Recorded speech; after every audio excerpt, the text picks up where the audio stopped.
महाराष्ट्र की राजनीति में 10 जून से 29 जून 2022 के दौरान जो कुछ भी हुआ या आगे 2-3 दिन में होने वाला है, उसे देखकर ये कहने में कोई गुरेज नहीं कि विपक्ष के नेता और पूर्व मुख्यमंत्री देवेंद्र फडणवीस ही छत्रपति शिवाजी महाराज की धरती के असली चाणक्य हैं और निसंदेह मराठा क्षत्रप शरद पवार का युग लगभग समाप्त हो चुका है। जाहिर है इसे पवार साहब को स्वीकार करके सक्रिय राजनीति से अलग हो जाना चाहिए, ये भी कई लोगों का मत है, क्योंकि ये भी साबित हो गया है कि बाला साहब ठाकरे के अयोग्य उत्तराधिकारी उद्धव ठाकरे को मुख्यमंत्री बनाकर उनकी आड़ में राज्य में सत्ता के संचालन की उनकी कोशिश अंततः नाकाम हो गई। ये कई राजनीतिक विश्लेषकों का मानना है। उद्धव ठाकरे नाकाम साबित हुए और उनकी अयोग्यता की बात खुद बागी शिवसैनिक कहते हैं, उनसे दूरियों की बात ये बागी शिवसेना के विधायक कहते हैं। शरद पवार की इमेज जहां आज भी साल 1978 के उस राजनेता की है जिसने मुख्यमंत्री वसंत दादा पाटिल के साथ कपट किया और उनके विधायकों को तोड़कर राज्य की सत्ता हथिया ली थी, यह आज भी दाग उन पर लगा हुआ है। पवार आज भी उस तिकड़मी छवि से बाहर नहीं आ सके हैं। लेकिन दूसरी ओर फडणवीस की इमेज मौजूदा राजनीतिक बवंडर के दौरान जेंटलमैन नेता की बनकर उभर रही है। एकनाथ शिंदे से बगावत करवाई, लेकिन इसे शिवसेना का अंदरूनी मामला करार दे दिया। शिवसेना विधायकों की बगावत करवा करके फडणवीस ने पवार और उद्धव दोनों को उन्हीं की स्टाइल में करारा जवाब दिया। चतुर राजनेता की चतुर नीति से सांप भी मर गया और लाठी भी नहीं टूटी। वैसे सोशल मीडिया पर रविवार से ही हैशटैग मी पुनः येइन मतलब मैं फिर से आ रहा हूं ट्रेंड करने लगा है। ये वर्ष 2019 में फडणवीस का चर्चित स्लोगन था जो उन्होंने अपनी जनादेश यात्रा के दौरान लगाया था। उस समय वो ओवर कॉन्फिडेंस के शिकार हो गए थे और उद्धव ठाकरे के चक्रव्यूह में फंस गए थे। इसीलिए नवंबर 2019 में जब बाल ठाकरे की ठाकरे परिवार के चुनाव की राजनीति से दूर रखने की परंपरा को तोड़ते हुए शरद पवार ने शिवसेना अध्यक्ष उद्धव ठाकरे को राज्य के मुख्यमंत्री के रूप में शपथ दिलवाई, तो फडणवीस के स्लोगन मी पुनः येइन का मजाक उड़ाया जाने लगा। कहा जा सकता है कि नवंबर 2019 के बाद देवेंद्र फडणवीस को लग गया कि ठाकरे परिवार और पवार परिवार पर भरोसा करना उनके राजनीतिक जीवन के दो बड़े ब्लंडर हैं, बड़ी गलतियां हैं। पहला 2019 में चुनाव से पहले भाजपा के विन विन पोजीशन में रहने के बावजूद शिवसेना से गठबंधन करना। दूसरा, चुनावी नतीजे आने के बाद अजीत पवार पर भरोसा करना और एकदम सुबह राजभवन में उनके साथ मुख्यमंत्री पद की शपथ लेना। उनकी राजनीतिक भूल कहा जाता है इसे। विधानसभा में विपक्ष का नेता बनने के बाद फडणवीस राजनीतिक रूप से अधिक परिपक्व हुए हैं। उन्हें शिद्दत से एहसास हुआ है कि कौन उनका असली साथी है और कौन हाथ में कटार लेकर उनके साथ है। बतौर विपक्षी नेता देवेंद्र फडणवीस कभी घर नहीं बैठे, यहां तक कि जब कोरोना महामारी के कारण अनिच्छा से मुख्यमंत्री पद स्वीकार करने वाले उद्धव ठाकरे मातोश्री से बाहर ही नहीं निकलते थे, वहीं फडणवीस राज्य का दौरा करते रहे और लोगों का दुख दर्द बांटते रहे। कोंकण जैसी आपदा समेत कई जगह तो फडणवीस या उनके लोग सरकार से पहले पहुंच जाते थे। इससे राज्य की जनता का फडणवीस में भरोसा बढ़ता गया।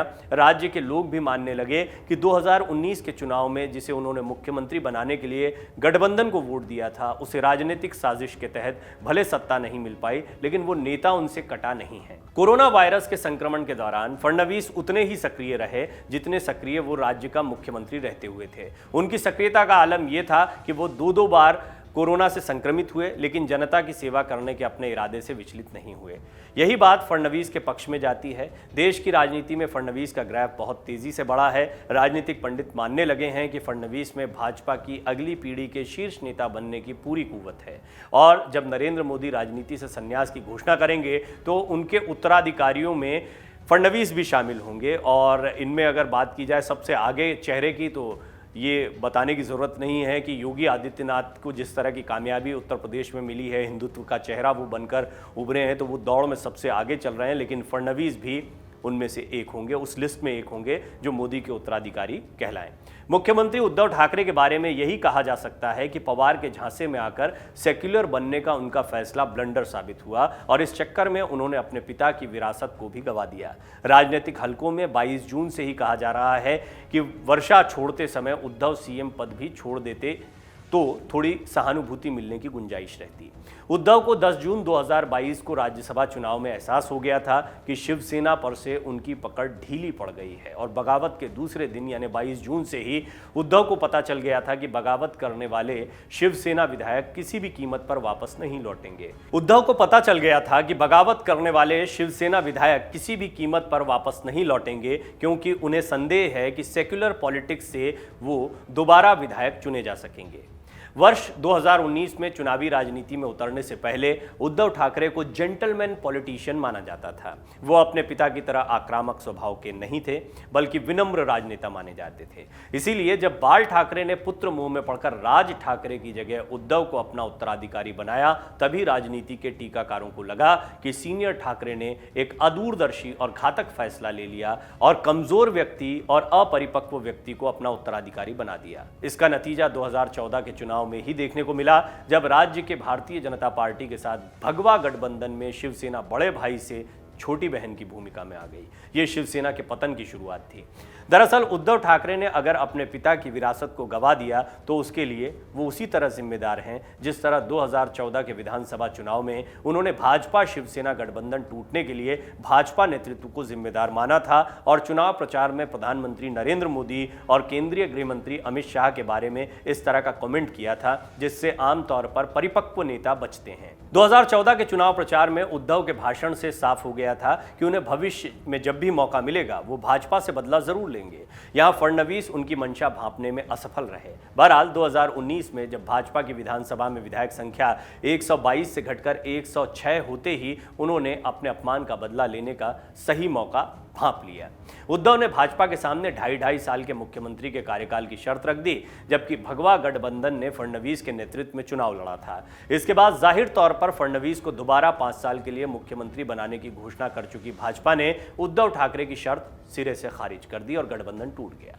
भाजपा को सबक सिखाने के चक्कर में उद्धव पवार के चक्रव्यूह में फंस गए।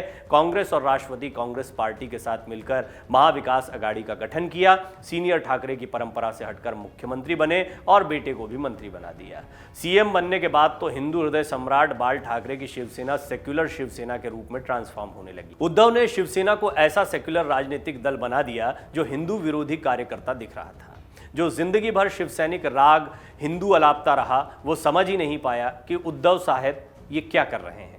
वो देख रहे थे कि हिंदूवादी शिवसेना सरकार हिंदुत्व के पैरोकारों की ही ऐसी तैसी कर रही है। 2.5 साल में शिवसेना हिंदू विरोधी पार्टी बन गई। इससे शिवसेना विधायकों की हवाइयां उड़ने लगी। उन्हें साफ दिखने लगा कि उद्धव की हिंदू विरोधी नीति से उनका राजनीतिक करियर खत्म हो जाएगा। यही वजह है कि जब एकनाथ शिंदे ने उद्धव का विरोध करने की पहल की तो 3/4 से ज्यादा विधायक उनके साथ हो लिए। अब तो भविष्य में उद्धव के साथ रहने वाले 10-12 विधायक और राज्य भर में शाखा प्रमुख भी शिंदे खेमे में चले जाएं तो हैरानी नहीं होगी।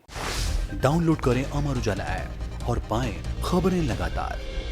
अगर आप ये वीडियो YouTube पर देख रहे हैं तो हमारे चैनल को सब्सक्राइब करें और बेल आइकन को दबाना ना भूलें। अगर आप Facebook पर ये वीडियो देख रहे हैं तो हमारे पेज को लाइक करें।